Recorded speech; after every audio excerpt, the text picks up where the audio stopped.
मिलेगा? देखिए, कई बार प्रशासनिक दृष्टि से सीधे डॉक्टर्स को कोई प्रॉब्लम होती है तो सीधे डॉक्टर को फ़ोन जाता है। कई बार डॉक्टर अपने क्लास में होते हैं, कई बार ऑपरेशन थिएटर में होते हैं, ऐसे कारण से अटेंड नहीं हो पाता है मरीज़ यदि और कोई परेशानी होती है।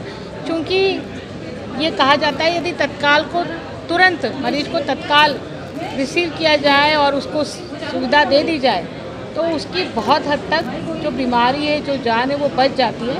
ऐसी स्थिति में 24 आवर शिकायत दर्ज करने के लिए या हेल्प के लिए, मैं हेल्प की बात कहूँगी, शिकायत दूर की बात है, कि किसी को किसी प्रकार की हेल्प चाहिए तो वो ये हेल्प डेस्क पर आकर के मालूम कर सकता है। क्योंकि हमेशा से कई बार रिपीट में पेशेंट आता है ना, एक बार हॉस्पिटल आ गया तो उसको मालूम है कि मुझे यदि ब्लड टेस्ट कराना है तो कहाँ जाना है, मुझे अपना बीपी शुगर चेक कराना है तो कहाँ जाना है, मुझे किस डॉक्टर को दिखाना है, तो उसको मालूम होता है कि मेरे को यहाँ इस डॉक्टर को दिखाना है। लेकिन पहली बार यदि कोई मरीज आ रहा है और उसको नहीं मालूम है हॉस्पिटल की व्यवस्था है, तो यहाँ से उसको सुविधा होगी कि वो जहाँ उसको दिखाना है, जिस डॉक्टर को उसको दिखाना है, जहाँ उसको मदद चाहिए वहाँ जाकर के वो मदद ले सकता है। यही इस हेल्प डेस्क का उद्देश्य है कि किसी भी तरह से मरीजों को किसी प्रकार की कोई परेशानी नहीं हो।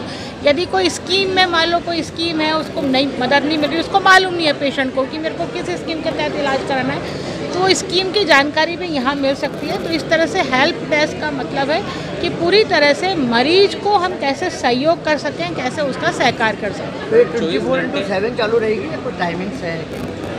नहीं, टाइमिंग तो जो हॉस्पिटल आवर्स हैं उन हॉस्पिटल आवर्स में तो निश्चित रूप से चालू रहेगी।